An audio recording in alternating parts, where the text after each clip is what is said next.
Warning: the Savage Nation contains adult language, adult content, psychological nudity.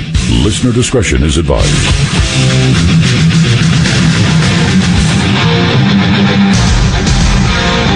And now, America's most exciting radio talk show, The Savage Nation, home of borders, language, culture. And here he is, winner of the National Radio Hall of Fame Award, Michael Savage. Blue Monday, how are you, Blue Monday? Got to work like a slave all day. Here come Tuesday. Oh, it is Michael Savage in for himself. Any normal person would have been off today after the dental surgery on Friday, but I'm not a normal person. I'm Michael Savage. Now, try to keep this in mind. Donald Trump is surging in the polls. It's a neck-to-neck race, and I'm not so sure he's finished. I see signs in areas that are not normally, let's say, people don't look at all the areas I look at. I'll give you an example. There's an obscure sailing magazine here in the San Francisco area called Latitude 38. I haven't read it in years. I picked one up in a boat store. It's a giveaway. And they have a section where sailors go around the world and write their little reports of what's going on where they're sailing. And you kind of read it, and you daydream that you're on that trip, because sailing is a great adventure. And everyone at some point in their life dreams of getting away from it all, and these people do. And crossing an ocean in a sailboat is a major, major deal, even in this day and age. With all of the advanced technology, it's still a major league heroic effort. So this is a very liberal Bay Area thing. It's a very liberal magazine, I would guess. Most of them are very liberal. But the thing about most ocean sailors is they're probably more libertarian than liberal. They're extremely rugged individualists. And I see an article about a guy whose head was cut off on one of his trips. And I couldn't believe it. And they're talking about Sharia law in here.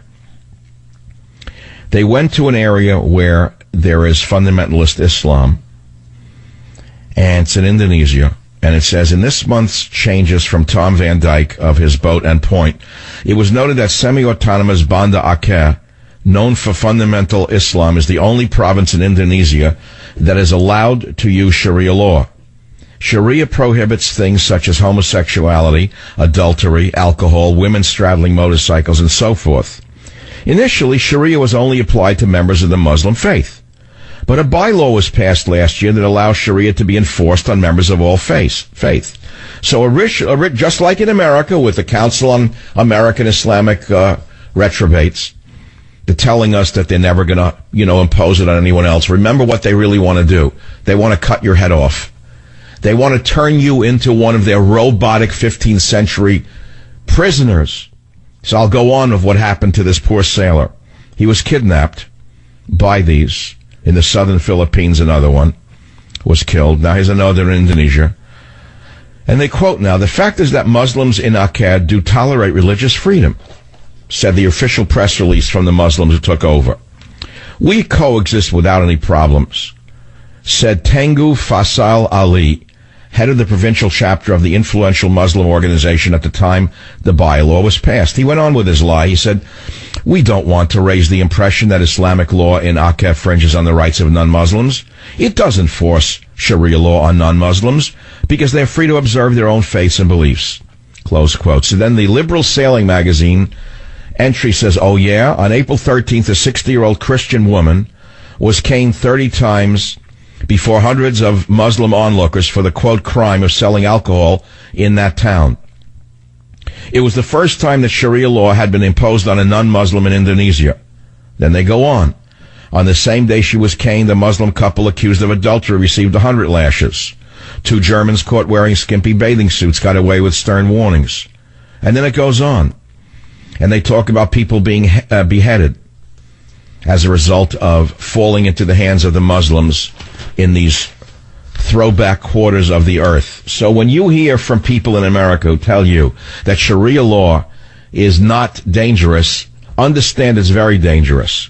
And now that leads us to what I'm getting at, which is that if I'm seeing such a report about the dangers of Muslims and Sharia law in Indonesia in a liberal sailing magazine, I have a feeling that all is not lost to defeat the corrupt criminal Hillary Clinton who belongs in prison. And let me tell you something else. Any rational person understands that her health should be assessed by an impartial panel of physicians, and so should Donald Trump's health, by the way. Everyone running for the presidency in the final stretch should be subjected to an impartial panel of physicians where a full battery of tests are released to the public. I don't want to hear any nonsense about, well, we can't release it because of privacy concerns. That's nonsense. We don't want a sick person in the White House. We don't want a drug addict in the White House. And we have a right to know who we're electing. So I believe, and I'm not alone, that Hillary Clinton and Donald Trump must be assessed by an impartial panel of physicians. And I'm not alone on this. There is a doctor with the highest of credentials, top doctor, Rutgers University professor of medicine, Bob Lahita, says that concerns over Hillary Clinton's health are not a conspiracy theory, and that Clinton should be assessed by an impartial panel of physicians. He is very worried. He said suffering 2 blood clots, a stroke, and post-concussive syndrome, causing Hillary to have to wear special prism glasses. Do you understand that if she gets sick in office, who's going to run the country? It will be Bill Clinton. Do you understand this could be a stealth campaign by Bill Clinton to be president again, to get around the restrictions on no more than 2 terms? Do you get this? Now, if you want someone who's running a RICO organization, because Giuliani, I don't know of anyone listening to this show who wouldn't agree with this statement, that under New York's Mayor Rudolph Giuliani, New York was a safer, cleaner city. Raise your hand if you disagree with that. Compare it to what's going on in New York City right now under the communist, psychotic, corrupt boss Tweed running the city right now. Giuliani cleaned up the city. Giuliani got the bums off the streets, the drug addicts, the sickos, the crime was down. It was a cleaner city. Giuliani said the following on Fox News today. He said the Clinton found... Well, wait a minute. Hold it now. Listen to Rudy Giuliani this morning in his own words in clip 3. She is the consummate, corrupt Washington insider. And she is thoroughly corrupt. And so is the Clinton Foundation.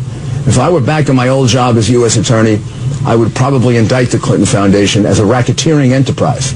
They took money from money launderers, criminals, dictators, people who abuse women as a matter of government policy. She did favors for those very people who gave money to the Clinton Foundation. This is a man that everyone in America knows is a reputable, honorable man. And if you look at this career criminal family foundation, and you look at her health problems, and you remember that back in the old days, Woodrow Wilson's wife had to run the White House because he was sick. There are a lot of things that need to be talked about before we go to the polls.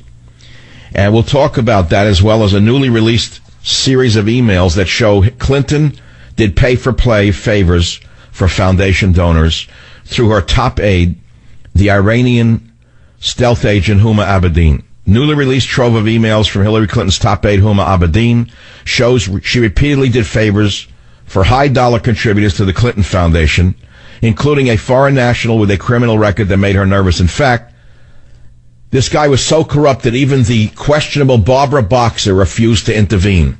Did you hear this?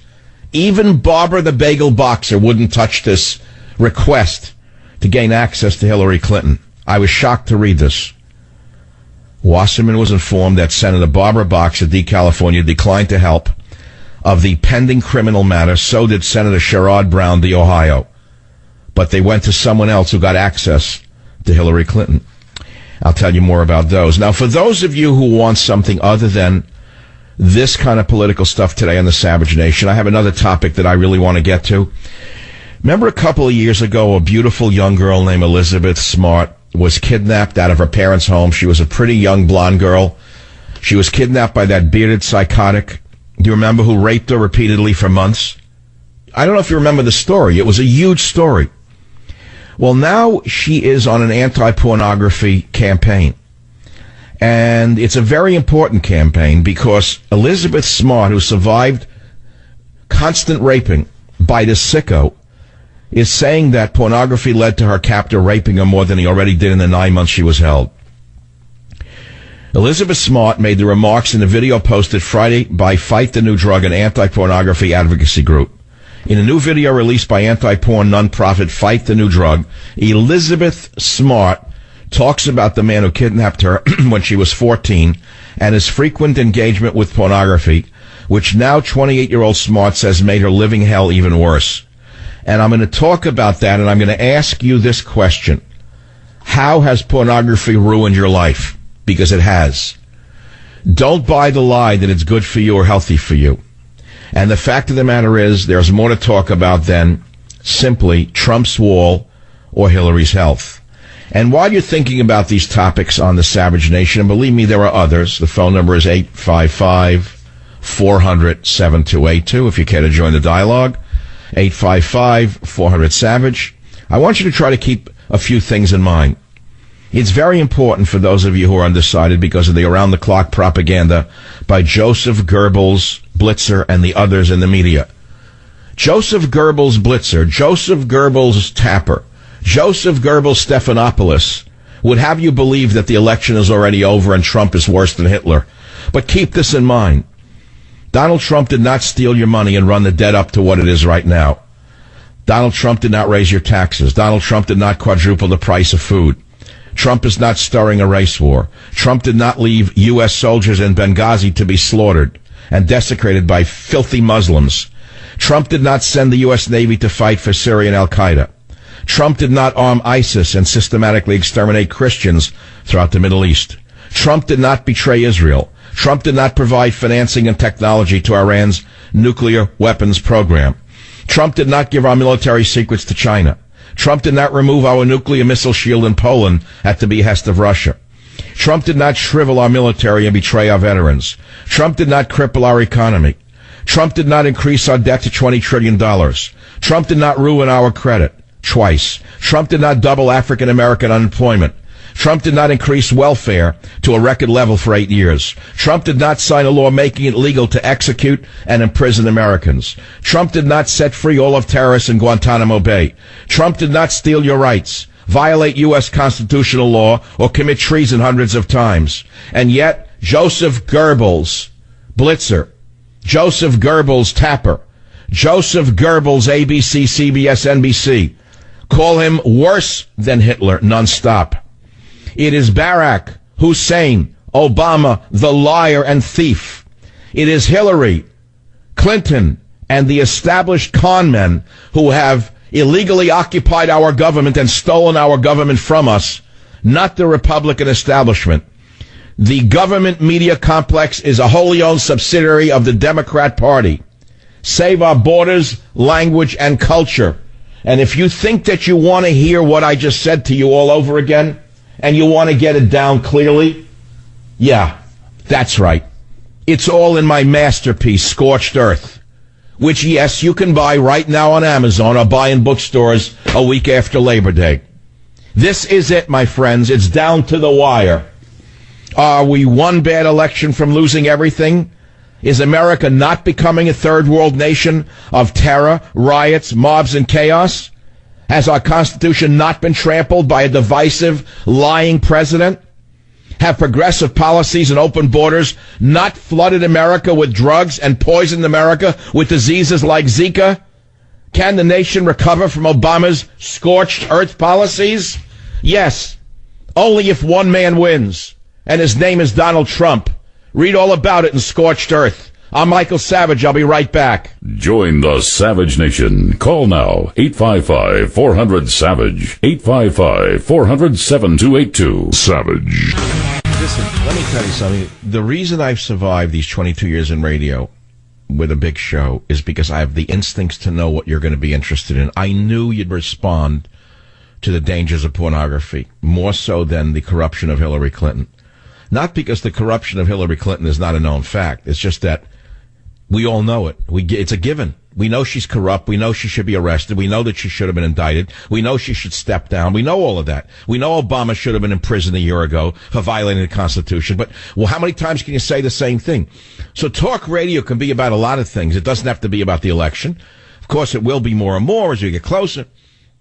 But when I raised the issue of the kidnapping and rape survivor, Elizabeth Smart, running an anti-pornography advocacy group, and she says that pornography made her living hell even worse, and stuff like that. And I asked you, how has pornography ruined your life? I knew that that's what you were going to call on. I mean, I could talk about the dental chair on Friday if you want, which I'm not going to spend a lot of time on, but let's say it was akin to, I'll make it a 30-second or lesser.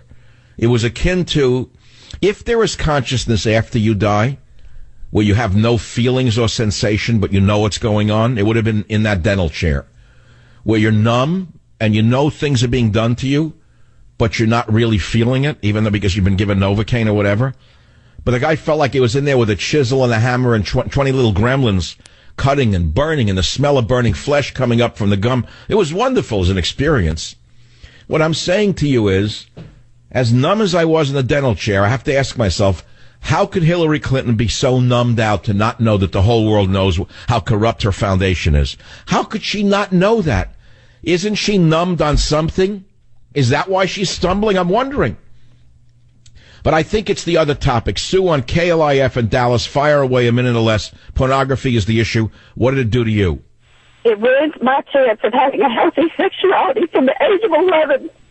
A horrible sexual predator exposed me to pornography when I was a young, innocent little girl. And he ruined it for me.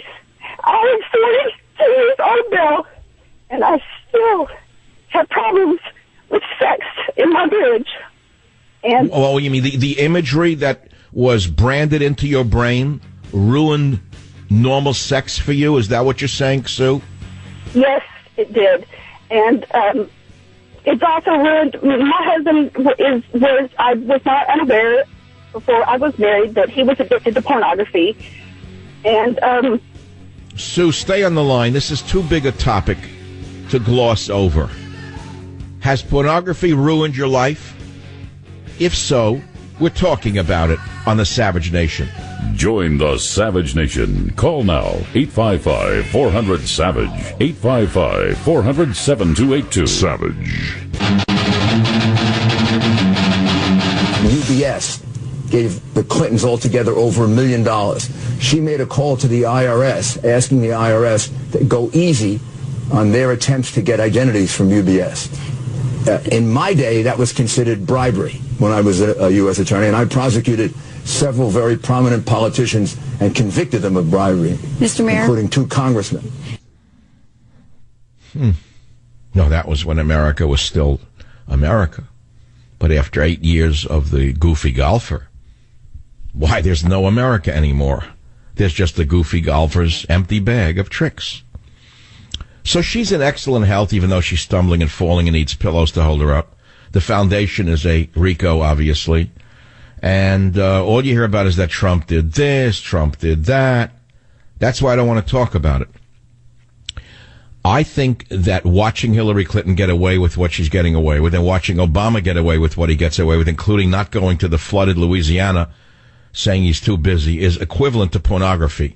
That anybody who watches Obama lie as he does so glibly, it's equivalent to pornography. It's sort of a pornographic event. It's a pornography of the truth. Let's put it to you that way. So I'm going down to the core of the issue of actual porno, which is what it's doing to the people in the world, how it's ruining their minds. And it only came up because Elizabeth Smart, who had been kidnapped when she was a little girl and repeatedly raped by that psycho with the long beard. I'm nothing against beards. I have a beard. It's a short beard. But it's for identity purposes. I don't know. He starved her and raped her repeatedly for 9 months before she was recognized and rescued in Sandy, Utah in March of 2003. Remember that? She was ripped out of her Salt Lake City home in 2002 at the age of 14 by Brian David Mitchell. And he showed her magazines containing hardcore pornography. And then he said he wanted to mimic what he was looking at. She is now running an anti-pornography campaign. God bless her.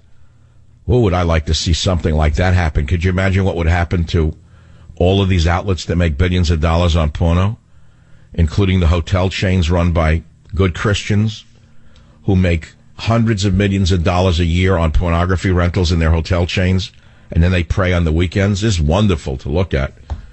KLIF, Sue, coming back to your story, what happened to you originally? What do you mean somebody at you? How old were you when it was done to you? I was 11. My parents had recently divorced, and a trusted individual who we thought was a trusted individual, my mother let me spend time with this person just so she could have a break. And he would take me out into the woods, called it a nature walk, and would show me hardcore pornography. And at first I didn't know what to make heads or tails of it because I was just so young. And but it led to him molesting me. And later on, they moved, so I was, thankfully he never raped me. But it got these motions in my mind that sex was a bad thing. Well, wait a minute, let me back up for a minute. He showed you still pictures of hardcore pornography, is that what you said? Yes. And he talked. You didn't understand it because you were a little child. You didn't quite understand what you were looking at. But without raking you over the coals of your memory, what do you mean it ruined your life? How? Because it made sex an ugly thing to me. Instead of something I think that should be beautiful. So you associate sex with ugliness as a result? Most of the time I do. Sometimes I can appreciate it, but a lot of the time it's an ugly thing to me.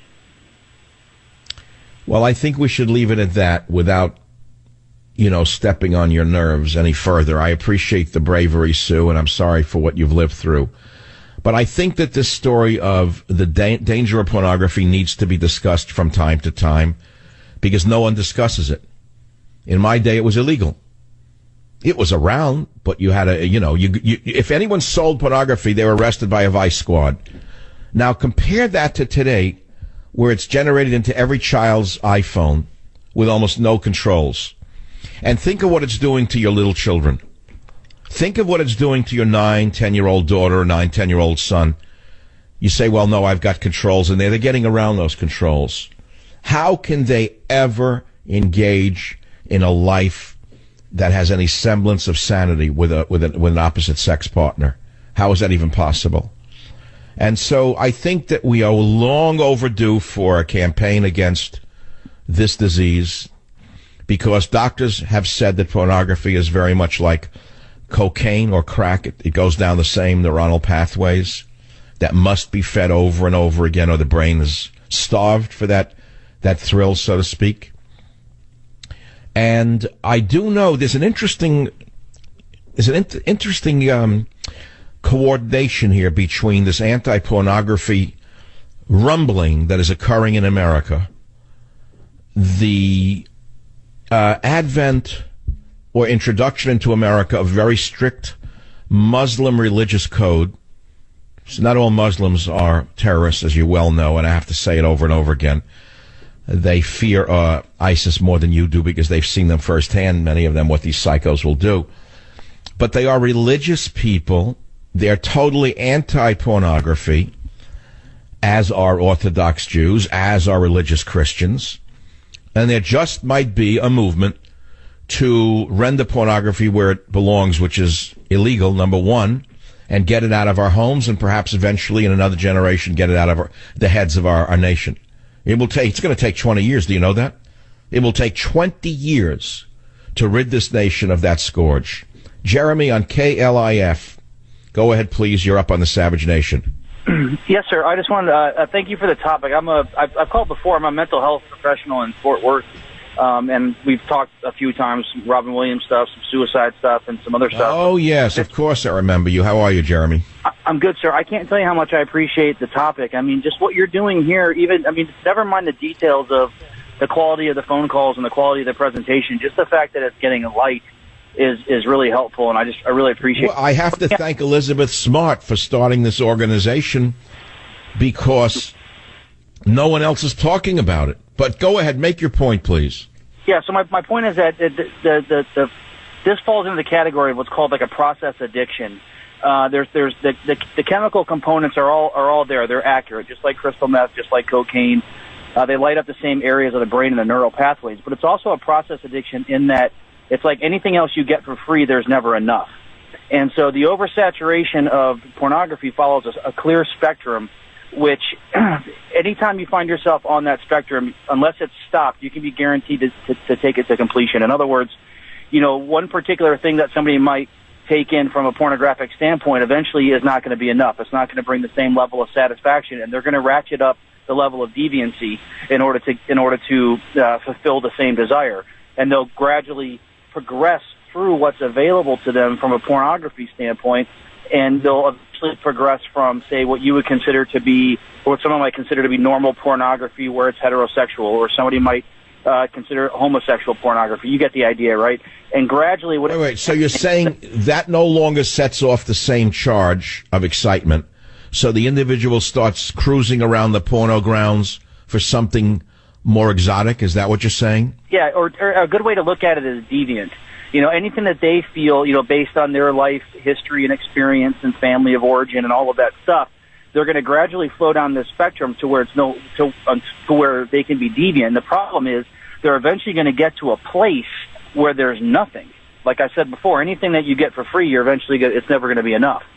And so eventually what's going to happen is they're going to need to incorporate other people, whether willing or unwilling.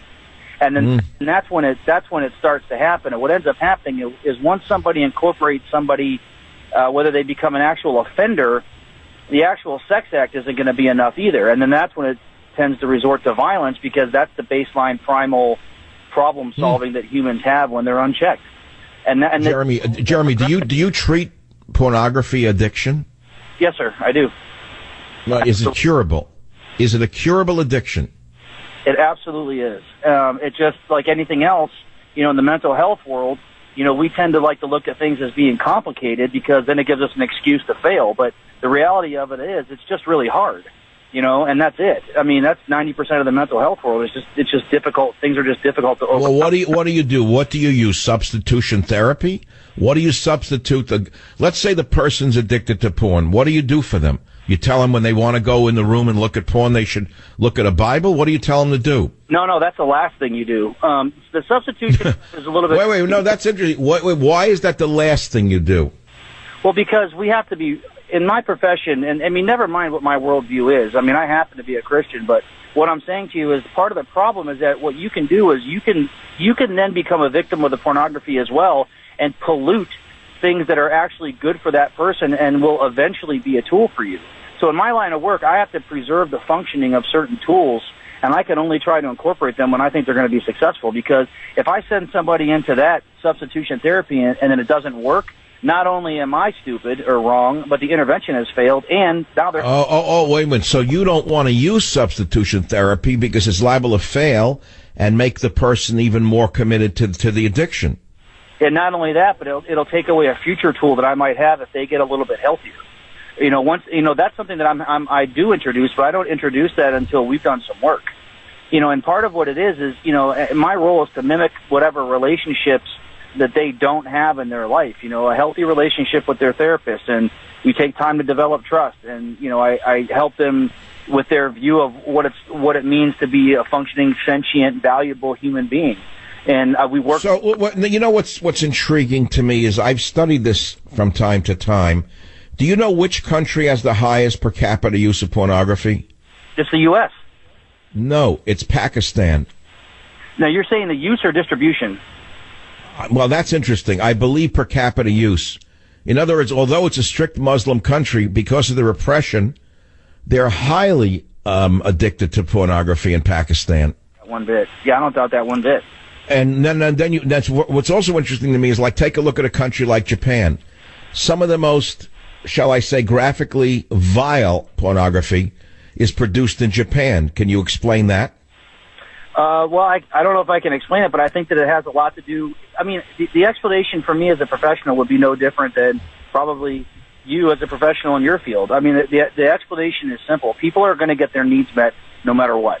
There isn't an option for a human being to not make an attempt to get their needs met. And so wherever they're deficient... You know, Jeremy, this is an important question because we have gone so past pornography. When you have sex dolls being made that are almost robotically real, or robotic sex dolls that are now approaching a level of almost reality. You of course, you know about that. So you've got people now who want relationships with robots rather than with people. Isn't pornography just a baby step compared to that? Let me put it to you this way, and this usually affects people in different ways, but the thing is the one thing about the pornography and the sex doll, whatever incarnation it's in, the only thing that they're in love with is the fact that they can't be rejected. That's it. And so what ends up... Wow. Whoa. Jeremy, that's brilliant, man. It is what it is. You know, it's really, you know, when I'm able to address that and I can get somebody that I'm working with to accept that as a reality, then that's one of the first steps in progress. And if you take a look at it, you know, what ends up happening is the pornography thing it's really actually, it's a little bit complicated on some level, because what ends up happening is, generally speaking, somebody that's addicted to pornography, they'll take all the things in their life where they get their needs met from a relationship standpoint, and it's like they have 500 pieces make up the one relationship that they have. They may get something from their wife, they may get something from, you know, leering or peeking or stalking everyday citizens, because a lot of times what people will do is they'll see something during the day, or they'll be titillated by a particular looking thing, woman, man, whatever you want to call it, and that's what they'll seek out online. You know, that wasn't available to you and I when we were kids. You know, just doing anything you could do to find a dirty magazine somewhere. You know, the amount of effort it took to even look. I like your use of the phrase "dirty magazine." It's so quaint in this day and age. The only dirty magazines that are considered dirty today would be something about the Bible, I suppose, to the people who are running this media world of ours. Jeremy, I think we should stay with you because you've enlightened me, and if you've enlightened me, you've enlightened millions of people with what you said earlier. I never heard that before, where you say the only, or let's just say a commonality in all addiction to pornography is that the individual cannot be rejected, which is what the excitement is. Isn't that more or less what you were saying? Yeah, they can do whatever they want to, and nobody's going to say no. Nobody's going to tell Jeremy, them. you practice in Fort Worth. When we come back, well, do it now. Do you care to give out your contact? Sure. I appreciate that very much. I don't take that lightly. Yes, my website is www.jeremylanningLPC.com. That's JEREMY Lanning LANNING.com, and you can find information on there and myself. Jeremy, hold on, stay on the line because I want to come back to a little more of your insights. I know you've been on the show from time to time, but I've never heard you as focused as you are today on this topic. I'll be back in a minute. The topic is, how has pornography ruined your life? And I'm talking to you out there. You, miss. You, sir. You. And you. And you. Join the Savage Nation. Call now. 855-400-SAVAGE. 855-400-7282. Savage. The Savage Nation is sponsored by Swiss America, the only company I trust with my financial future. Call 800-289-2646 or SwissAmerica.com. Talk Radio 560 KSFO. Well, to some, the election is a pornographic event. The pornography of lies, the charade of lies about Hillary's health, about Hillary's criminal relationships to the Clinton Foundation and the shady people who gave her money. And so I'm talking about the issue itself, the issue of pornography. There's another side to this story. 30 seconds. Joel on KSFO, make your point, please. It's an important one from the other point of view. Dr. Savage, pleasure to talk to you. I'll try and make it quick. The wife and I watch pornography all the time, both alone and together. And it's just like alcohol. It's good for some people. It's good for most people, a little bit as a release. But it's not for everybody. Some people can't handle it. And I can see how it could be devastating to some maybe lesser intellects or maybe, let's say, intelligent constitution. But so, in other words, because you're so intelligent, you can handle pornography, and only dumb people get addicted. No, I guess that didn't come out really. Okay, I'm just joking. What would you do if pornography were made illegal? Would your wife and you still be able to have sex? Absolutely, we would. We love each other. All right, well, there's the other side to the story. We'll continue when I come back. Join the Savage Nation. Call now. 855-400-SAVAGE. Warning: the Savage Nation contains adult language, adult content, psychological nudity. Listener discretion is advised.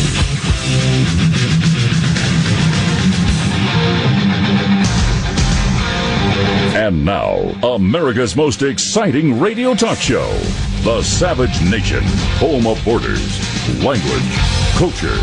And here he is, winner of the National Radio Hall of Fame Award, Michael Savage. Blue Monday, how I hate Blue Monday.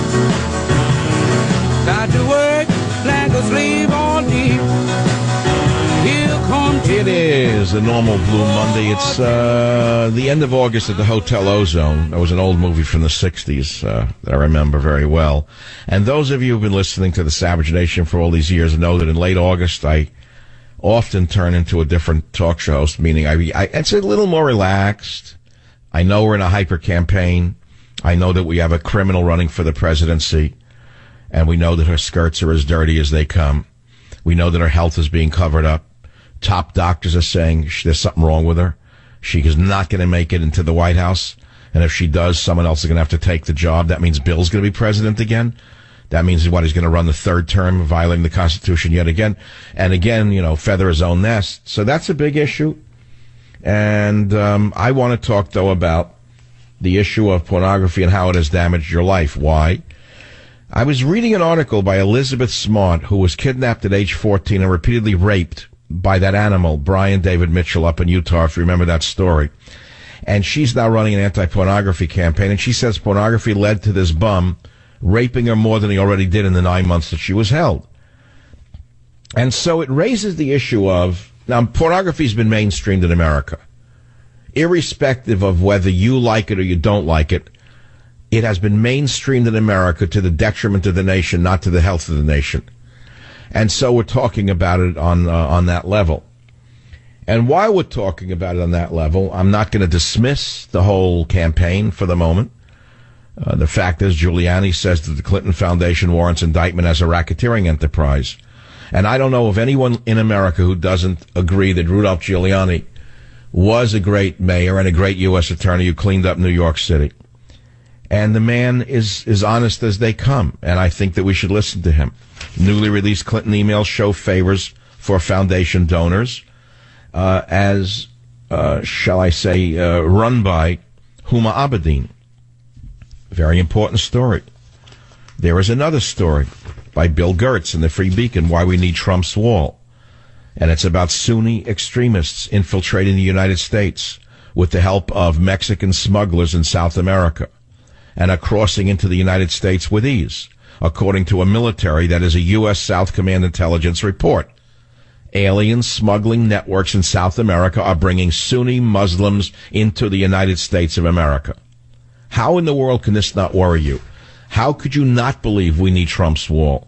So having said that, I think it's important to talk about a lifestyle topic just as well. And while I am doing that, I will once again remind you, as I did earlier in the show, when I was talking about my book, Scorched Earth, and why I think it's a must-read, and why I think you must buy it for yourself and a Prague. If you find a Prague who's willing to at least look at the evidence, Scorched Earth will show you that Donald Trump, who was being attacked around the clock by Joseph Goebbels Blitzer, Joseph Goebbels Tapper, Joseph Goebbels, well, you fill in the blank, Stephanopoulos, they're all Joseph Goebbels, in my estimation. They're focused on him. She's hiding, hasn't given a press conference in 280 days. But it's Trump, all the time. Trump didn't steal your money. Trump didn't raise your taxes. Trump did not quadruple the price of food. Trump did not stir a race war. Trump did not conduct a war on police. Trump did not leave U.S. soldiers in Benghazi to be slaughtered and desecrated by Muslims. Trump did not send the U.S. Navy to fight for Syria and Al-Qaeda. Trump did not arm ISIS and systematically exterminate Christians throughout the Middle East. Trump did not bring in Muslims and no Christians. Trump did not betray Israel. Trump did not provide financing and technology to Iran's nuclear weapons program. Trump did not give our military secrets to China. Trump did not remove our nuclear missile shield in Poland at the request of Russia. Trump did not shrivel our military. Trump did not betray our veterans. Trump did not cripple our economy. Trump did not increase our debt to $20 trillion. Trump did not ruin our credit. Trump did not double African-American unemployment. Trump did not increase welfare to a record level for 8 years. Trump did not sign a law making it legal to execute and imprison Americans. Trump did not set free all the terrorists in Guantanamo Bay. Trump did not steal your rights. Trump did not violate the U.S. constitutional law or commit treason hundreds of times. And yet it's Trump. It's Barry Hussein Obama and Hillary Clinton and the rotten establishment who have occupied our government. That's who. And now let's go on to the lifestyle question. Jeremy, KLIF, you treat porno addiction. So where we left off in the last hour was you don't use substitution therapy because you said if it doesn't work, it's even worse for the patient. So what do you do? Well, the substitution therapy works great as a tool down the road. You know, once the person has demonstrated that they're as uncomfortable with their life as I need them to be, in other words, we don't change unless we're uncomfortable, right? We don't make any changes. We don't make any adjustments. There has to be a certain amount of uncomfortability. So once they get to the place where they're committed to doing the work, that's when substitution therapy, you know, as you're describing it, that's when it can work. If it's introduced too soon, then the worst thing is I render that an ineffective tool, and I can't use it down the road. And that's just not something, you know, my background is in military and emergency medicine and stuff, so I'm pretty outcome-oriented, and I take that approach to the counseling and the psychotherapy that I do. And so I said something in the last hour that I had never heard before. The reason pornography is so appealing and addicting is because in using it, the user cannot be rejected. Isn't that what you said? That's correct. And, you know, essentially what the person does who has the addiction or the obsession with it is they create sort of a harem of women that all or whatever, you know, whatever their bent is, so to speak, with the pornography or those kinds of deviations, they sort of create for themselves this fantasy world that they can access at any time, but they can never be rejected from. They can't be kicked out. They can't be rejected. They can't have any expectations. They'll never be responsible for unmet needs. You know, it goes on and on and on and on. And so when I take in somebody who's struggling with that, the most important thing is that I don't pathologize them as a human being. I mean, because what they're essentially doing is they're trying to get their needs met that are reasonable. And they've gotten to this place where this is how they're doing it, and it's wreaking havoc on their life and, typically speaking, the lives of those that are around them. And what ends up happening... All right, so let's take some cases like the last hour where a man called and said he's happily married, and he and his wife enjoy pornography, and it enhances their sexuality. How would you respond to that? I'm going to tell you exactly how I'd respond to them if they were sitting on my couch right now. I would ask them if they've ever watched Mike Tyson fight, and they would say yes. And I would say that one of my favorite quotes in the history of the world is Mike Tyson, after a second-round knockout, when they asked him what he thought of his opponent's plan, he said, everybody has a plan until they get punched in the face. And so, you know, the deal is while that's working for them right now, I guarantee you long-term that's not a solution. There's just no way. It'd be one thing if I saw it on my couch. Well, so let's take, I'm not taking devil's advocate because I don't like that stream of conversation, but for the moment, what about the lonely person who's, let's say, physically unattractive or physically, I hate to use the word, handicapped and can never find anyone to have sex with? What harm does it do for that person to relieve himself through pornography? Well, here's the question. You know, I don't know. Part of the thing that I can't do is I can't make value judgments on what people do, right? I can't introduce that into my practice. In other words, you know, morality judgments, value judgments, and things like that. Typically speaking, you look at whatever a person is engaged in, and the question becomes, are they functioning? What's their ability like to function? Are they contributing to society, and what problems are they having? So typically speaking, I'm not going to see somebody unless they're either having the actual problems or having the problems and decided that they want to. So in other words, pornography is only a problem for those who perceive it to be a problem. Okay, now that's a good point. But then here's what I alluded to in the last hour. The problem is, though, that the person does have to recognize that while things are working good for them at the moment, they are still on that same spectrum of behavior that hardcore offenders are on. And if they want to roll that dice, then they can roll that dice. But generally speaking... Well, what do you mean by hardcore offenders? How do you jump from watching pornography to becoming an offender? Well, I'm saying take a look at it like a spectrum, right? You know, like a thermometer. You know, on one end of the spectrum, you have somebody that has no deviance thoughts whatsoever when it comes to sexuality or pornography. Basically, it's the person. That person doesn't exist. If you then go to all the way to the other end of the spectrum and you consider the most hardcore offender that you can possibly think of, or that your mind can't even go there, that's the other end of the spectrum.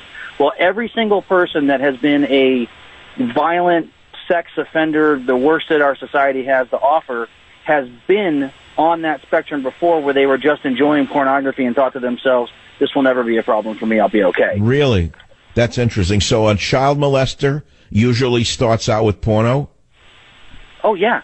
I mean, I'm sure that there are anomalies out there somewhere that can, that are some sort of outliers that could somehow affect statistics. But in generally speaking, that's absolutely true. I mean, and that's why the rehabilitation is so difficult, and it takes a lot to rehabilitate somebody who's been an offender. And so anyway, to answer your larger question, if I have somebody sitting in front of me that's telling me like that couple, and they're saying everything is going fine, then I'm asking themselves, well, how do so many other people do it and not use that as a tool? And generally speaking, then I would split that couple up and meet with each of them individually, and I guarantee you, in privacy, in confidentiality, somebody's going to have a problem with doing that.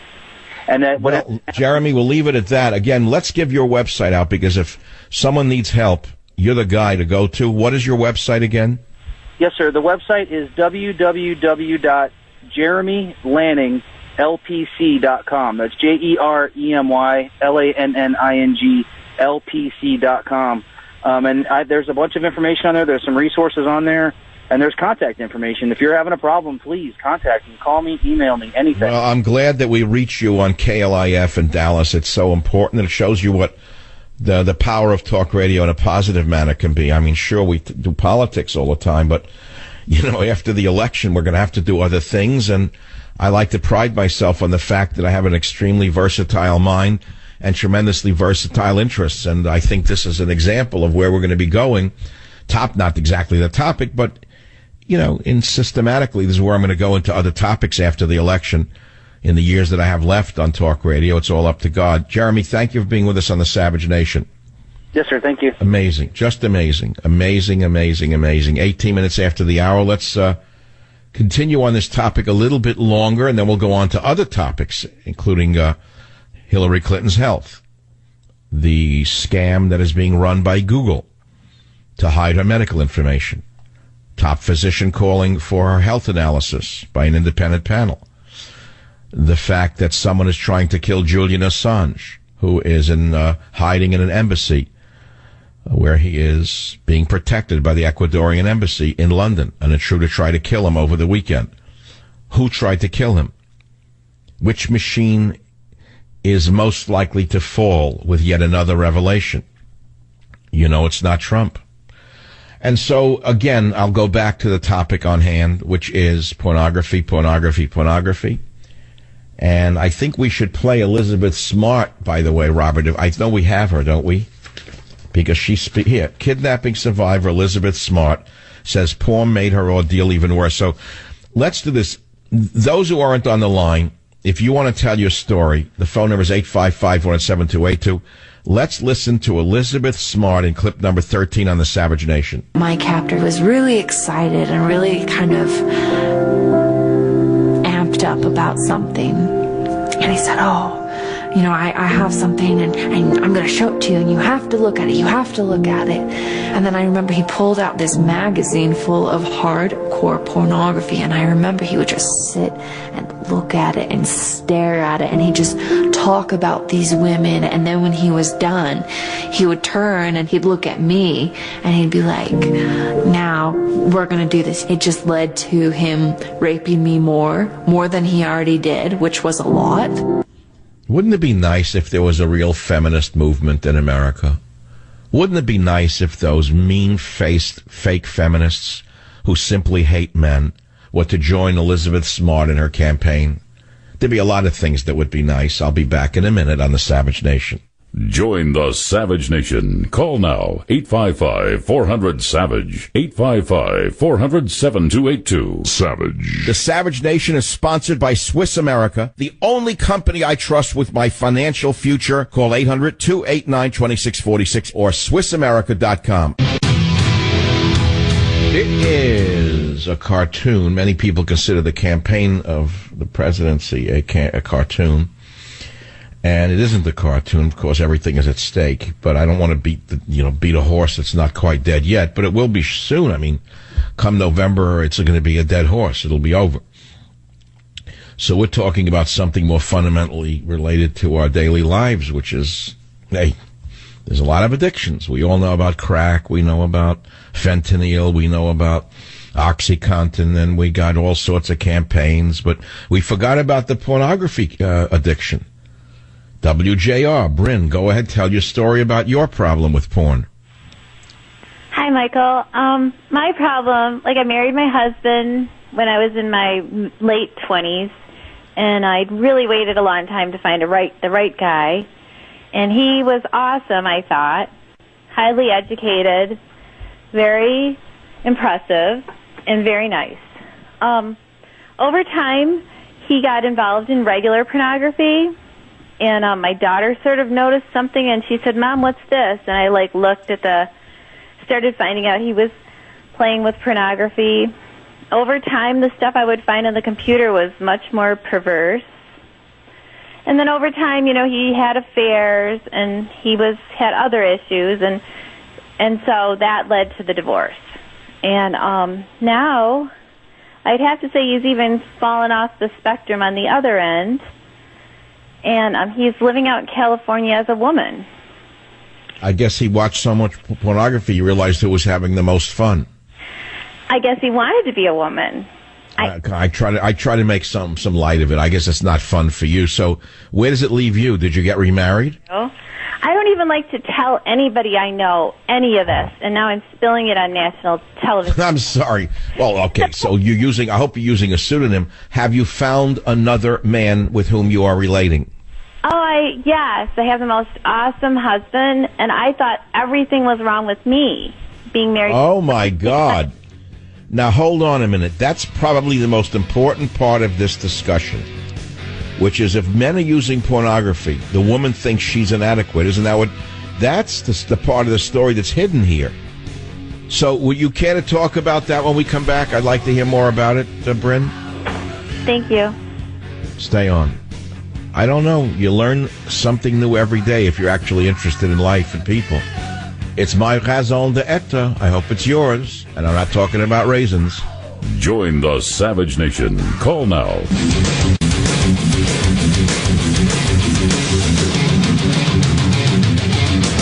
It is the Savage Nation. And remember that list that I read you about Donald Trump did not steal your money, did not raise your taxes, did not sign a law making it legal to execute and imprison Americans, did not say, you see, remember that long list? Also, he did not put transgenders in your daughter's bathroom. It was not Donald Trump. And tell me which one of the candidates would be in favor of doing more of the madness, Trump or the hidden one? Texas judge blocks Obama's transgender bathroom directive. Good for the judge. Huma Abedin, that's Hillary's intimate friend, denies an active role at Radical Muslim Journal, even though she was on the masthead for years and her mother is the executive editor. You hear this? I mean, she can only shed the snakeskin for so long. We know the snakeskin where it came from. A lot of women like snakeskin bags. Bryn, WJR, Detroit, back with us. So your husband was a nice guy, educated, intelligent, became addicted to porno, tried to engage you in the acts, eventually left you, or you threw him out. What happened? You threw him out or he left? I asked him to leave. And now he's living as a woman in San Francisco. If he's listening to the show, of course, he's invited to call to tell his side of the story about how inadequate you were, and that's why he wound up a woman. But in all seriousness, Bryn, along the road, this terrible road you had been on, you doubted yourself. Is that what you were saying? That's true. You do, of course. I mean, you're you get frustrated yourself. You wonder why he doesn't want you and why he wants this TV, internet thing going on. It's very demoralizing, and you've waited your whole life for this beautiful marriage, and it's a nightmare. How has it affected your children? Well, okay.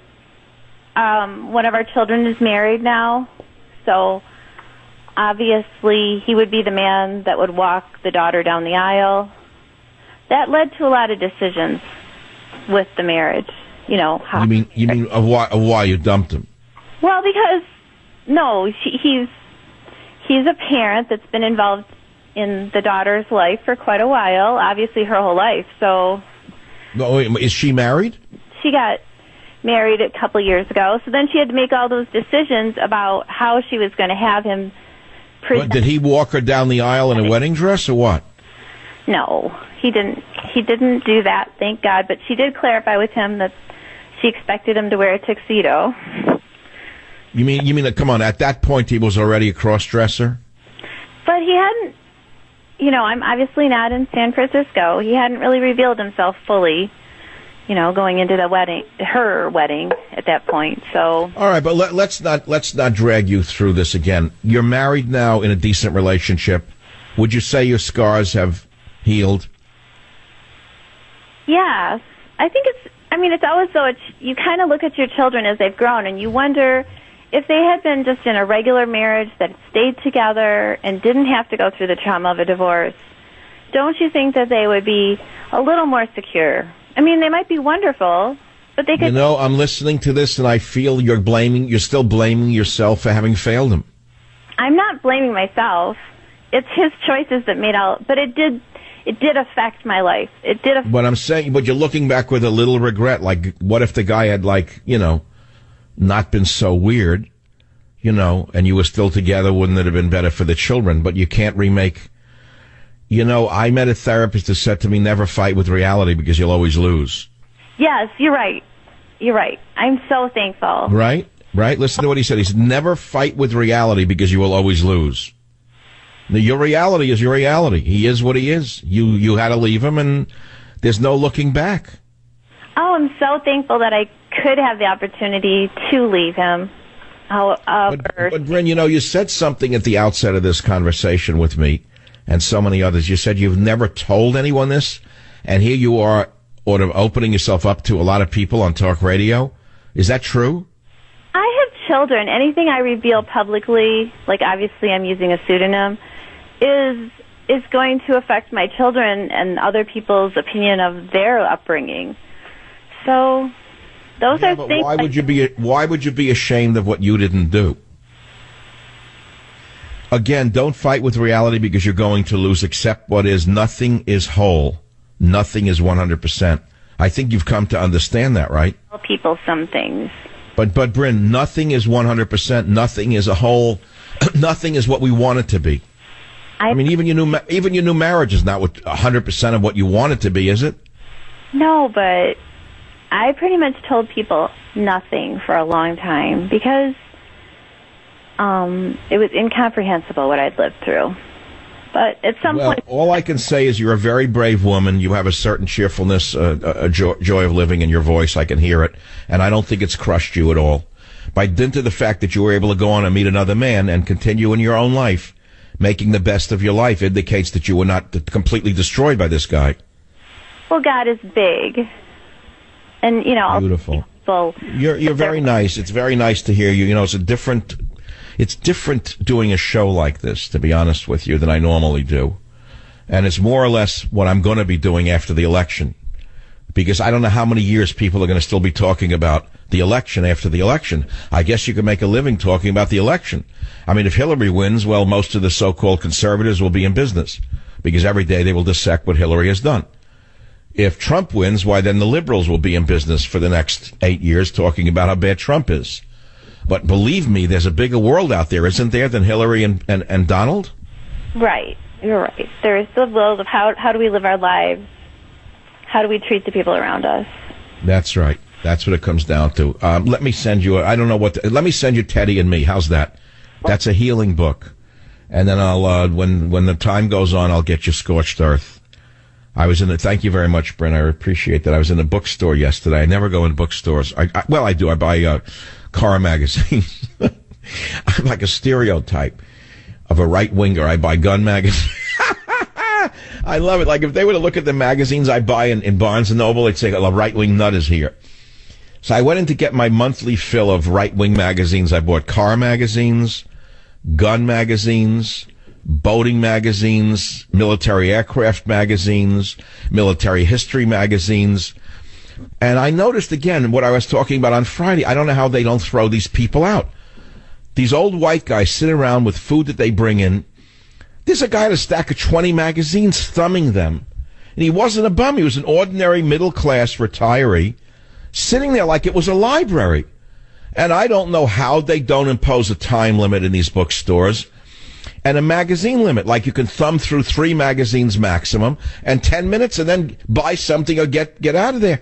But then I guess they'd have to hire someone. These young kids who are in the stores would never say anything to anyone because they don't want to be mean. Can you imagine a child working in a bookstore, one of these poor children who's been brainwashed into being nice, having to go up to an old white man and saying, "Sir, could you please not read more magazines?" What if the mean man said something to them? I don't really know how this goes on. I don't know how these bookstores stay in business, but then again, if I ran a bookstore, I'd have no customers because I kick guys like this out, and I'd be known as a mean bookstore owner.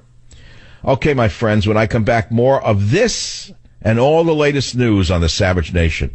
Join the Savage Nation. Call now, 855-400-SAVAGE, 855-400-7282. Savage. The Savage Nation is sponsored by Swiss America, the only company I trust with my financial future. Call 800-289-2646 or SwissAmerica.com.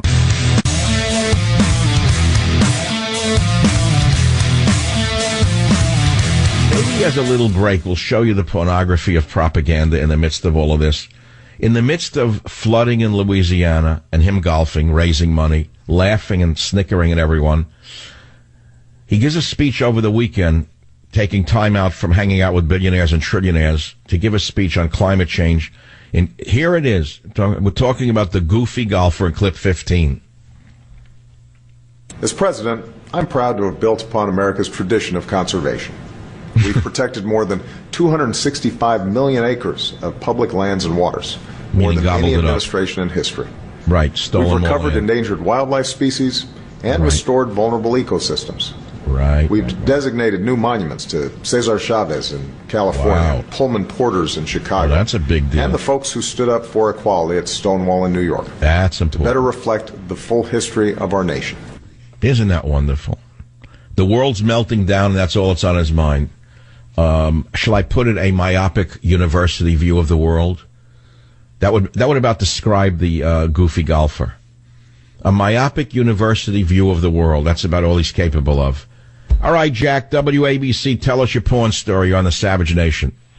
Dr. Savage, thanks for taking my call. So I grew up, I'm in my early 40s. I grew up in a good Christian home, went to a Christian school all my life, was introduced to pornography as a middle schooler, but given the scenario in which I lived in and school that I went to, a lot of that was kept secret through growing up because I did not want it to affect my position at the school and my parents' position. My dad was a teacher, and so I lived with it in secret and consumed it when I could at friends' houses and things like that. And college was a carryover for me of my upbringing, and so really kept it hidden and secret throughout that time. And when I graduated from college, I became a teacher, went to school to become a teacher, and was out on my own, and that's when my consumption of pornography really took off. I mean, like a kid in a candy store, I had it all at my fingertips. I could do whatever I want. It didn't seem like there was anybody looking over my shoulder and any restrictions, and was from that my consumption and the fantasies and everything that it was playing on my mind that I began to act out those fantasies, and unfortunately made the mistake of crossing the boundaries and violating a couple girls at the school that I taught at. Thank God it didn't go where it possibly could have, but at the same time, too, I made major mistakes and had to turn myself in and resign my position because I did not want that to go to the length of where I'd seen it go in other people, and that created a lot of consequences for me for the rest of my life. Now, what do you mean by go where you saw other people go? Becoming like child molesters, rapists? Is that what you're implying? Pornography, they would start out with small acts, and then it would carry on to instances of rape and murder and things like that, and seeing things on the news and reading about things. It really convicted me and consumed me to the point where I Were you ever incarcerated for any of your acts? I was incarcerated for about a year total. This is about 20 years ago too, and I am grateful to this day that through my faith and through a lot of good pastoral friends that I've been able to restore myself.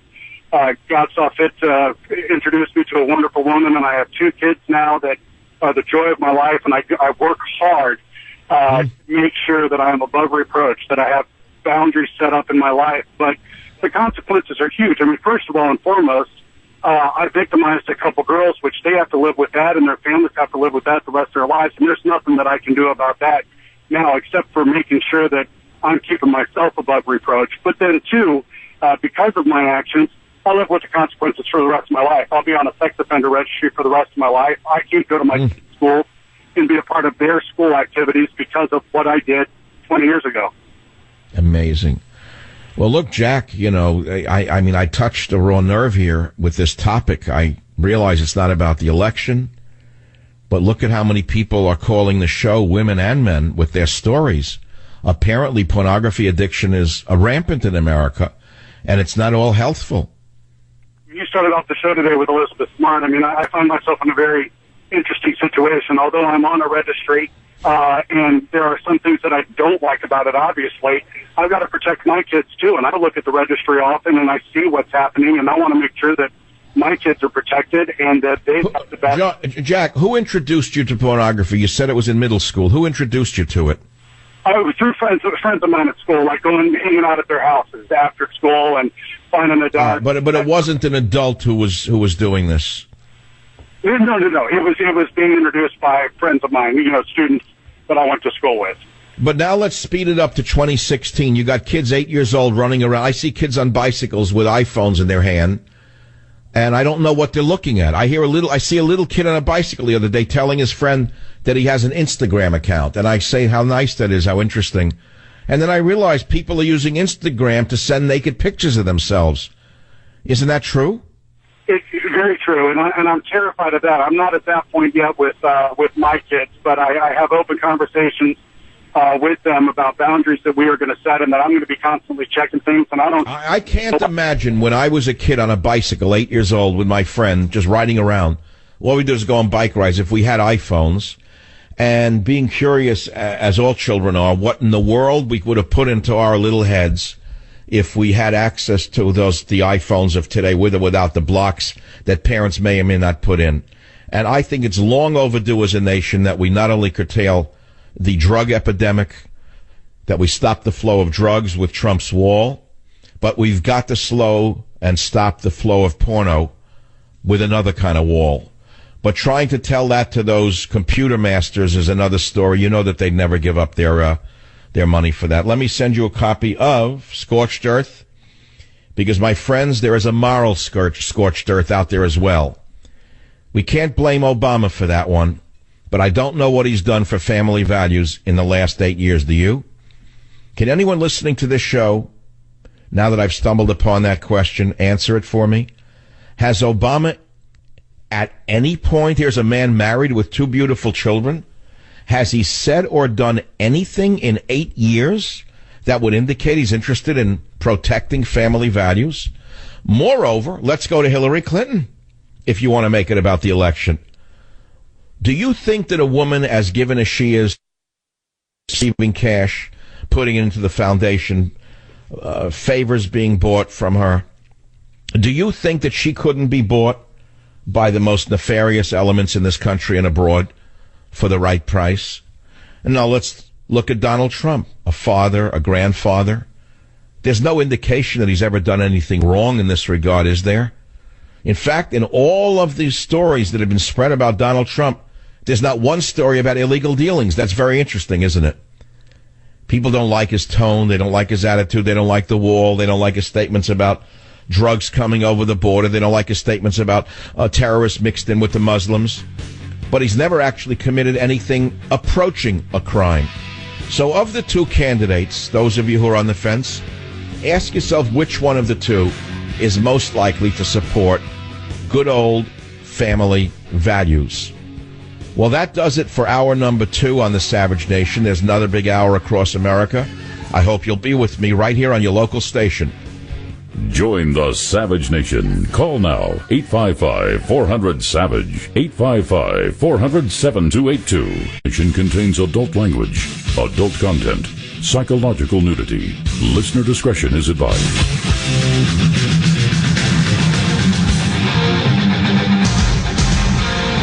And now, America's most exciting radio talk show, The Savage Nation, home of borders, language, culture.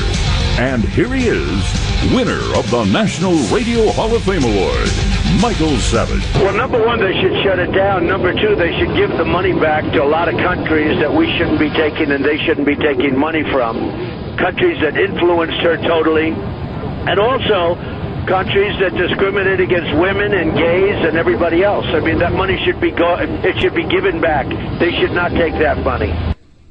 And then, of course, there's Giuliani on Your Girl Hillary, saying that if he was U.S. attorney, they would indict the Clinton Foundation as a racketeering enterprise in clip number 3 on the She is the consummate, corrupt Washington insider. And she is thoroughly corrupt. And so is the Clinton Foundation. If I were back in my old job as U.S. attorney, I would probably indict the Clinton Foundation as a racketeering enterprise. They took money from money launderers, criminals, dictators, people who abuse women as a matter of government policy. She did favors for those very people who gave money to the Clinton Foundation. Well, that's the background to the election, of course, and if you were to summarize today's show, it would be Michael Savage talked about the dangers of pornography. It has nothing to do with the election, or does it? Well, it does in a way. It does, because I'm asking you, which candidate do you think would do more for family values, Donald Trump or Hillary Clinton? What is pornography? Well, I'm reading a definition. It's a noun. Printed or visual material containing the explicit description or display of sexual organs or activity intended to stimulate erotic rather than aesthetic or emotional feelings. It's an interesting definition, separating out or dissecting sexual from aesthetic or emotional. I actually never looked at the definition. I always assumed I knew what it meant. Here's another definition of pornography by Merriam-Webster's dictionary. Movies, pictures, magazines that show or describe naked people or sex in a very open and direct way in order to cause sexual excitement. That would be everything produced by Katzenberg, Matzenberg, and Ratzenberg. Okay, so that's a little too broad, I think. But we have Elizabeth Smart, who had been kidnapped and repeatedly raped by that psycho way back when, who this quiet little girl at 14 raped. Now at she's 14 years later, she's 28. She has created an anti-pornography foundation, and I think it's worth talking about for that reason. Kidnapping survivor Smart says porn made ordeal even worse. In a new video released by anti-porn nonprofit Fight the New Drug, Elizabeth Smart talks about the man who kidnapped her when she was 14 and his frequent engagement with pornography, which now 28-year-old Smart says made her living hell even worse. And so we all know there's a drug epidemic that's gotten far worse under Obama, who has fundamentally broken open our borders, permitting drugs to flow freely into every city in the nation. And yet there's never, ever any commentary from any of the Goebbels in the media. I should say the gerbils in the media. Maybe you'd know what I mean if I say gerbils, because you think of that famous actor. But the gerbils in the media, or the Goebbels in the media, depending upon your orientation, never say anything about why there is a new drug epidemic in America. And of course, Trump is the one who said he will build a wall, which would curtail the drug epidemic. So we're talking about various epidemics, and a doctor called, and he said that pornography addiction is very similar to other drugs in that they excite the same pathways and need to be fed the same way, and you need to escalate the dosage in order to get the same high that you got initially. Well, these are important topics in a nation that's demoralized and melting down like Chernobyl, isn't it? I think it's an important topic. So let's take some of the callers on this in this hour. Let's see. Ashley on KSFO Online. Ashley, go ahead, please. Hi. I just wanted to share with your audience something that happened to me. I consider myself an intelligent, good-looking, educated person, and someone that I briefly dated ended up taking lewd photos of me without my knowledge. I believe I was drugged, and he created a fake online profile trying to entice someone to rape me, to hurt me, to force me to do things, and he ended up getting convicted when I went to the cops and played the victim and played innocent. And because of the way that the laws don't catch up to the online pornographic, sick community that's out there, he got sentenced to a year, but he didn't serve 1 day. Well, that's because the pornographers buy the judges who interpret the laws. The judges are all bought and sold for to a 98th percentile. They buy judges in this country just like they can buy the Clinton Foundation. Through the Clinton Foundation, they were buying access to the Secretary of State by paying money to the husband's foundation. It's the same kind of rotten corruption. So where do you stand? Are you afraid of this man today? No.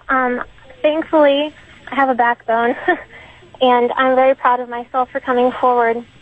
I wasn't the first one. So even though I didn't get to hurt him the way that he hurt me, I did make a stance. It's out there. It's public record. And thankfully, I'm with someone now that if anyone ever tried to hurt me, they'd be making a huge, huge mistake. I love it. So you found the guy who can protect you. That's beautiful. It's almost a beautiful romance in its own way. Yeah, he's a big fan as well. I want to ask you something, Ashley. This is an interesting question to me. This is a variance from my normal show. Is this the first time you've ever listened to the Savage Nation? I have listened. I'm 29 years old. I have listened to you for about 12 years. Now, do you find today's topic of the dangers of pornography interesting or a distraction from the election? I find it refreshing, and I just want everyone out there, especially younger women, if you're like me and you're busy and you get caught up in dating, and what you don't realize is that people sometimes have another side, and they can be sick and disgusting and hurtful, and it's okay to put your foot down and say, no, you're not going to do that to me. Well, wait. Are you saying that in the beginning you didn't know what he was doing? I had no idea. This was all online. This was all online. When the truth came out, not only was he doing that to me, but he had his search history for what he had looked for in regards to pornography. The detective said that it made him sick. And he was a detective. Well, now we know why the movie The Godfather was so popular back in 1970 or 72 when it came out. We all wish that we had someone like The Godfather or his friends in the family in order to take care of these people who hurt the girls and the women. Because we know that you can't count on the courts. But look, you came out of it okay, and you're trying to warn others. I mean, what are the warning signs, Ashley? What, in the last minute of this discussion, what are the warning signs to a young girl listening to this show? If something feels off, it probably is. And if people avoid your questions with trying to point blame at you or try to turn everything around on you, that's, in my opinion, the sign of a sociopath and manipulator, and to just get rid of them right away. Interesting. Well, there's an awful lot more to what you're saying than we can discuss in a few seconds here. This is a whole human life on the line here. Ashley, I'm sending you a beautiful book called Teddy and Me, because it's something delightful. I would send you Scorched Earth, but I think that you'd rather have something lighter to read over next weekend than the horrors of the world if Hillary wins. I'll tell you the truth. She moved on. All right. Well, look, I don't know. We'll keep it up for a little while. We got other women calling, a lot of men calling. I don't know what to take on this one. I mean, give you the latest news. WABC Jacob, line number 7. You're up on the Savage Nation. Yes. Hi, Dr. Savage. First of all, I just wanted to say that God bless you for speaking about this subject, which is so important. And that's one of the reasons why I listen to you for the past over 15 years, because you always speak about other subjects that are important, not just politics. But what I wanted to talk about is a similar subject. I mean, something along the same lines, which is the proliferation of highly sexual and highly violent shows on television and in the movies. And this has just been getting worse and worse and worse. And, what's going on is that, first of all, it's just causing, our kids are just being brought up on this garbage. And you're 1,000% right. They're escalating the type of perversion, deviancy, and outright pornography on national shows. I see it all the time. They've made it look like the norm for, let's say, whatever you want to fill in the blank with, as offensive to an average human being who is not, let us say, deviant. And the violence level has never been at this peak. I've never seen anything like it. The sadomasochism, the beatings. And, of course, you could say the hypocrisy of guys like Sean Penn, who campaign against guns, while in virtually every movie he's ever been in that I've seen, he has a gun and he's beating somebody or knifing them with something. Or the guys who fly around on the private jets with the hookers and then talk about global warming. I mean, the whole thing's a scam. So, in essence, without complaining about it, would you welcome a form of censorship? I don't know if, yes, it would have to be, discussed, but yes, and this is what it brings me. You mentioned President Barack Obama earlier, and I just wanted to say this is what made me call your show, because there's a show on, I think it's HBO or one of those stations called Game of Thrones, which is basically softcore pornography, and I was very shocked that I heard Obama praising the show. He said, I think he said it was his favorite show or something like that. And, you never would have heard someone like George W. Bush or any, praising a show like that. Well, it raises another question. Today's show raises yet another show, which is, should we have censorship in movies again? Because we've reached a point of no return.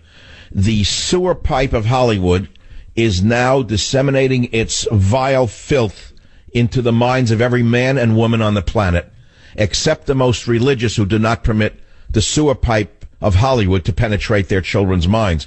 And by the way, and I've said this before, and I thank you for calling, and I'll say it again and again and again and again. Nobody seems to hear me. Much of the conflict, or the clash of civilizations, so to speak, between our open, tolerant, wild and free Western society and the more fundamentalist societies on earth, namely the Muslim societies, is really a clash of the type I am talking about right now. No, it's not about the Arab-Israeli situation. It's really about they don't want pornography destroying their young boys and their young girls. And that's something that we need to talk about. We live in a filthy, dirty sewer of a nation on a social level. The filth and the dirt is accepted as the norm. Should it be? Think about it and get back to me.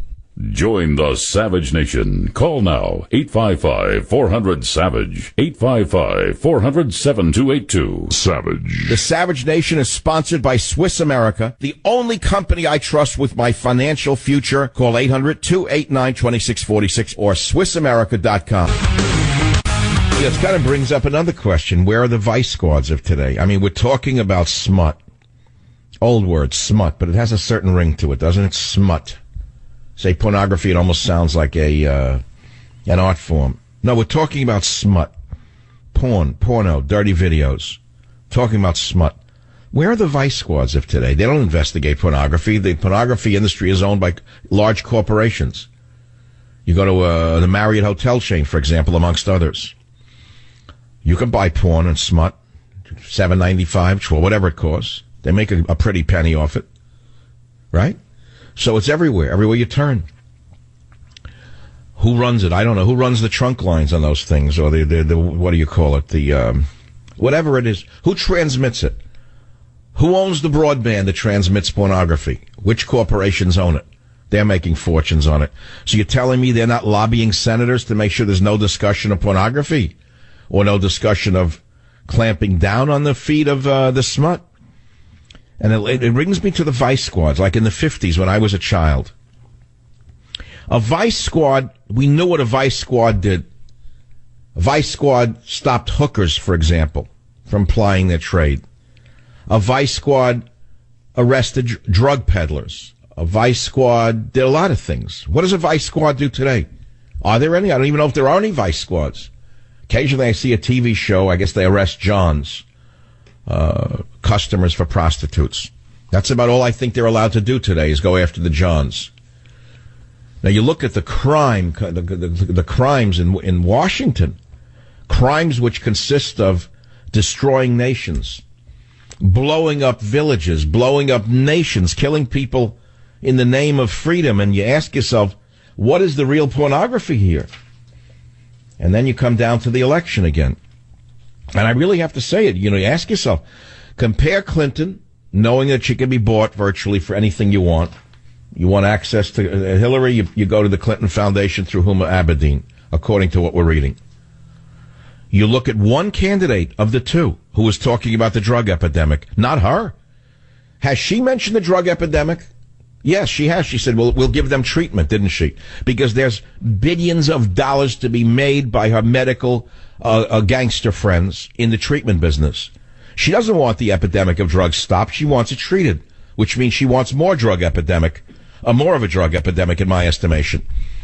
Again, it's a continuation of Medicare, Obamacare, trillions of dollars in healthcare fraud.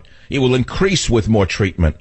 And there's only one way to stop this scourge, which is stop the flood of drugs. So only one candidate's talking about it. Trump, he said, build that wall. Now do you understand why the entire media and government is against him? Try to put two and two together. I frankly worry about his safety when I hear things like this. I worry about him. But for me, it's only one candidate for a number of reasons. If it breaks down just to this issue of curtailing the flow of drugs, there's no question in my mind who will do it and who won't do it. That's all. So you'll make up your own mind. No matter what we say on radio, you're still going to make up your own mind. So today we're talking about porn or smut. That's it. Join the Savage Nation. Call now, 855-400-SAVAGE, 855-400-7282. Savage. The newly released series of emails that show Clinton did pay-for-play favors for foundation donors through her top aide, the Iranian stealth agent Huma Abedin. Newly released trove of emails from Hillary Clinton's top aide Huma Abedin shows she repeatedly did favors for high-dollar contributors to the Clinton Foundation, including a foreign national with a criminal record that made her nervous. In fact, this guy was so corrupt that even the questionable Barbara Boxer refused to intervene. Did you hear this? Even Barbara the Bagel Boxer wouldn't touch this request to gain access to Hillary Clinton. I was shocked to read this. Wasserman was informed that Senator Barbara Boxer, D. California, declined to help of the pending criminal matter. So did Senator Sherrod Brown, D. Ohio. But they went to someone else who got access to Hillary Clinton, the corruption of Hillary Clinton. We all know it. It's a given. We know she's corrupt. We know she should be arrested. We know that she should have been indicted. We know she should step down. We know all of that. We know Obama should have been in prison a year ago for violating the Constitution. But, well, how many times can you say the same thing? How could Hillary Clinton be so numbed out to not know that the whole world knows how corrupt her foundation is? How could she not know that? Isn't she numbed on something? Is that why she's stumbling? I'm wondering. So she's in excellent health, even though she's stumbling and falling and needs pillows to hold her up. The foundation is a RICO, obviously. And all you hear about is that Trump did this, Trump did that. That's why I don't want to talk about it. I think that watching Hillary Clinton get away with what she's getting away with and watching Obama get away with what he gets away with, including not going to the flooded Louisiana, saying he's too busy, is equivalent to pornography. That anybody who watches Obama lie as he does so glibly, it's equivalent to pornography. It's sort of a pornographic event. It's a pornography of the truth. Let's put it to you that way. And let me tell you something else. Any rational person understands that her health should be assessed by an impartial panel of physicians, and so should Donald Trump's health, by the way. Everyone running for the presidency in the final stretch should be subjected to an impartial panel of physicians where a full battery of tests are released to the public. I don't want to hear any nonsense about, well, we can't release it because of privacy concerns. That's nonsense. We don't want a sick person in the White House. We don't want a drug addict in the White House. And we have a right to know who we're electing. So I believe, and I'm not alone, that Hillary Clinton and Donald Trump must be assessed by an impartial panel of physicians. And I'm not alone on this. There is a doctor with the highest of credentials, top doctor, Rutgers University professor of medicine, Bob Lahita, says that concerns over Hillary Clinton's health are not a conspiracy theory, and that Clinton should be assessed by an impartial panel of physicians. He is very worried. He said suffering 2 blood clots, a stroke, and post-concussive syndrome, causing Hillary to have to wear special prism glasses. Do you understand that if she gets sick in office, who's going to run the country? It will be Bill Clinton. Do you understand this could be a stealth campaign by Bill Clinton to be president again, to get around the restrictions on no more than 2 terms? Do you get this? Now, if you want someone who's running a RICO organization, because Giuliani, I don't know of anyone listening to this show who wouldn't agree with this statement, that under New York's Mayor Rudolph Giuliani, New York was a safer, cleaner city. Raise your hand if you disagree with that. Compare it to what's going on in New York City right now under the communist, psychotic, corrupt boss Tweed running the city right now. Giuliani cleaned up the city. Giuliani got the bums off the streets, the drug addicts, the sickos, the crime was down. It was a cleaner city. Giuliani said the following on Fox News today. He said the Clinton found, well, wait a minute, hold it now. Listen to Rudy Giuliani in his own words in clip 3. She is the consummate, corrupt Washington insider, and she is thoroughly corrupt, and so is the Clinton Foundation. If I were back in my old job as U.S. Attorney, I would probably indict the Clinton Foundation as a racketeering enterprise. Wow. They took money from money launderers, criminals, dictators, people who abuse women as a matter of government policy. She did favors for those very people who gave money to the Clinton Foundation. This is a man that everyone in America knows is a reputable, honorable man. And if you look at this career criminal family foundation, and you look at her health problems, and you remember that back in the old days, Woodrow Wilson's wife had to run the White House because he was sick. There are a lot of things that need to be talked about before we go to the polls. I want you to try to keep a few things in mind. It's very important for those of you who are undecided because of the around-the-clock propaganda by Joseph Goebbels, Blitzer, and the others in the media. Joseph Goebbels Blitzer, Joseph Goebbels Tapper, Joseph Goebbels Stephanopoulos would have you believe that the election is already over and Trump is worse than Hitler. But keep this in mind. Donald Trump did not steal your money and run the debt up to what it is right now. Donald Trump did not raise your taxes. Donald Trump did not quadruple the price of food. Trump is not stirring a race war. Trump did not leave U.S. soldiers in Benghazi to be slaughtered and desecrated by filthy Muslims. Trump did not send the U.S. Navy to fight for Syria and al-Qaeda. Trump did not arm ISIS and systematically exterminate Christians throughout the Middle East. Trump did not betray Israel. Trump did not provide financing and technology to Iran's nuclear weapons program. Trump did not give our military secrets to China. Trump did not remove our nuclear missile shield in Poland at the behest of Russia. Trump did not shrivel our military and betray our veterans. Trump did not cripple our economy. Trump did not increase our debt to $20 trillion. Trump did not ruin our credit twice. Trump did not double African-American unemployment. Trump did not increase welfare to a record level for 8 years. Trump did not sign a law making it legal to execute and imprison Americans. Trump did not set free all of terrorists in Guantanamo Bay. Trump did not steal your rights, violate U.S. constitutional law, or commit treason hundreds of times. And yet, Joseph Goebbels, Blitzer, Joseph Goebbels Tapper, Joseph Goebbels ABC, CBS, NBC, call him worse than Hitler nonstop. It is Barack Hussein Obama, the liar and thief. It is Hillary Clinton and the established con men who have illegally occupied our government and stolen our government from us, not the Republican establishment. The government media complex is a wholly owned subsidiary of the Democrat Party. Save our borders, language, and culture. And if you think that you want to hear what I just said to you all over again, and you want to get it down clearly, yeah, that's right. It's all in my masterpiece, Scorched Earth, which, yes, you can buy right now on Amazon or buy in bookstores a week after Labor Day. This is it, my friends. It's down to the wire. Are we one bad election from losing everything? Is America not becoming a third world nation of terror, riots, mobs, and chaos? Has our Constitution not been trampled by a divisive, lying president? Have progressive policies and open borders not flooded America with drugs and poisoned America with diseases like Zika? Can the nation recover from Obama's scorched earth policies? Yes, only if one man wins, and his name is Donald Trump. Read all about it in Scorched Earth. Donald Trump is surging in the polls. It's a neck-to-neck race, and I'm not so sure he's finished. I see signs in areas that are not normally, let's say, people don't look at all the areas I look at. I'll give you an example.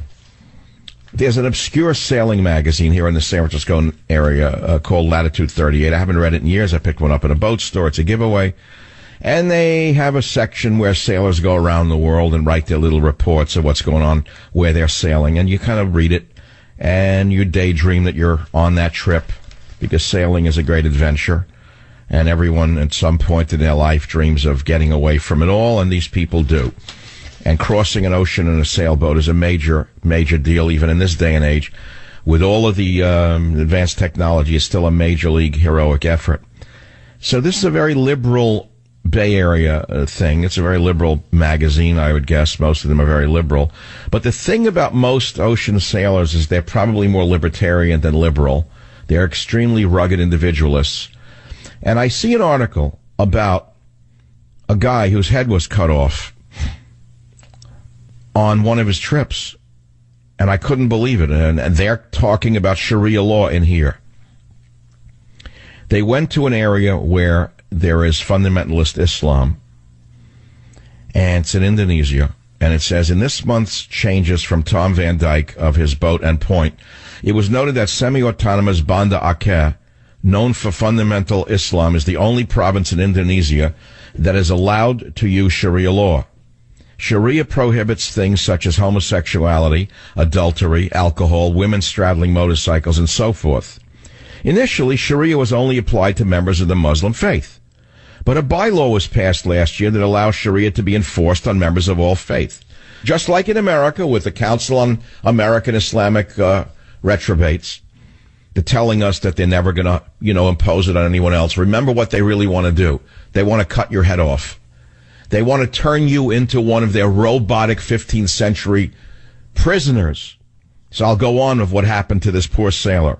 He was kidnapped by these in the southern Philippines. Another one was killed. Now here's another in Indonesia.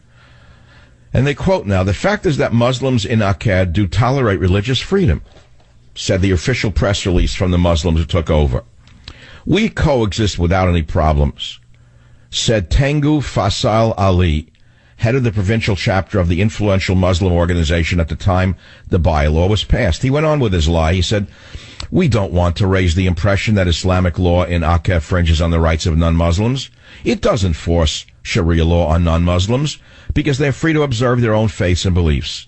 Close quote. So then the liberal sailing magazine entry says, oh yeah, on April 13th, a 60-year-old Christian woman was caned 30 times before hundreds of Muslim onlookers for the, quote, crime of selling alcohol in that town. It was the first time that Sharia law had been imposed on a non-Muslim in Indonesia. Then they go on. On the same day she was caned, a Muslim couple accused of adultery received 100 lashes. 2 Germans caught wearing skimpy bathing suits got away with stern warnings. And then it goes on. And they talk about people being beheaded as a result of falling into the hands of the Muslims in these throwback quarters of the earth. So when you hear from people in America who tell you that Sharia law is not dangerous, understand it's very dangerous. And now that leads us to what I'm getting at, which is that if I'm seeing such a report about the dangers of Muslims and Sharia law in Indonesia in a liberal sailing magazine, I have a feeling that all is not lost to defeat the corrupt criminal Hillary Clinton who belongs in prison. I'll be right back. Join the Savage Nation. Call now, 855-400-SAVAGE, 855-400-7282. Savage. The Savage Nation is sponsored by Swiss America, the only company I trust with my financial future. Call 800-289-2646 or SwissAmerica.com.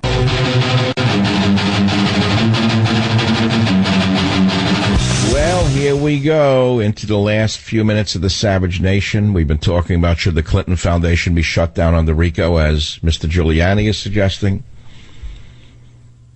How has pornography ruined your life? Should Clinton's health be assessed by a panel of doctors? We haven't touched on should Anthony Fauci of the NIH be indicted for lying to the American public about Zika and permitting individuals from Honduras and other countries where Zika is prevalent into this nation, thereby spreading an infectious disease. A man is in charge of epidemiology in America, and he brings people in with a disease. And the goofy golfer, the goofy golfer, the man who can do no wrong because of Goebbels, Stephanopoulos, because of Goebbels, Blitzer, because of Goebbels. I get a satisfaction out of saying it. It gives me a certain visceral thrill to call them Goebbels, because that's what they are. And if you find it offensive because of the relationships to the Third Reich, then just say I'm calling them gerbils. It'll be less of a loaded statement. But on the issue of pornography and how it's ruined lives, let's hear from Charlotte on WFTL Line 4. Charlotte, go ahead, please. Hi. My marriage was destroyed by pornography, and we really liked each other. And come to find out, as we were going for adding up, and we'd been in marriage counseling, and my husband at the time saying, you're not keeping the house clean, you're not this. And come to find out, he was heavily involved in pornography, and I didn't know what it was. I didn't understand it, and I really did a lot of research on it. And pornography affects a male's brain differently than it does a woman's brain. We're not visual like guys. Guys can look at body parts and get turned on. Women have to have a story. We got to be touched. We have to have the right lighting. Guys are like, hey, I'm in. So women are better directors than men. Let's say women deal with sexuality and color in 3D. Men are like black and white in 2D. They're 3D. You don't have to see the whole thing. You can see one piece of a body and be okay with it. Women have to see the whole thing. But besides that, what I learned is that when men watch... Unfortunately, you're breaking up. I wish I could hear the woman. I wish that you had told me this.